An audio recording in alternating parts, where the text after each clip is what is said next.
Baraza la Fatwa Kenya kwa kupitia naibu mwenyekiti Hamad Muhammad Kasim limeongoza wito wa kupinga vikali uamuzi wa mahakama ya juu Supreme Court wa kuwaruhusu watoto wa nje ya ndoa kurithi mali ya wazazi wao. Ikiwa hili litapita, kesho Supreme Court ije iseme kwenye Kenya mwanamume hana ruhusa ya kuwa zaidi ya wake wawili.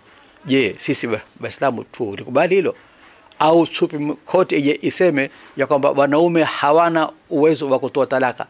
Je, hilo tuje tulikubali? Kwa sababu sisi tuwapelekwa na Qur'ani, hatupelekwi na katiba ya Kenya kabisa. Aidha, amewataka Waislamu wote nchini kuungana kwa sauti moja na kutetea sheria ya Allah bila uoga ili kulinda heshima ya dini ya Kiislamu. Na Supreme Court ambayo ilikuwa Supreme Court yataka iwe ni yenye kuipa nguvu, yani mahakama ya kadhi, sio kuivunja na kuipa, manake kuifanya ambayo kwa uamuzi wao ambao unatokamana na sheria ya Kiislamu haufai kitu, weke jambo lingine ambalo linashia sheria ambalo inapingana na sheria ya Kiislamu. Kwa mujibu wa baraza hilo, uamuzi huo unakiuka mafundisho na sheria za dini ya Kiislamu, na sasa wamewataka mawakili na wanasiasa wa Islam kusimama kidete na kutetea misingi ya dini yao na kuhakikisha kuwa uamuzi huo unabadilishwa.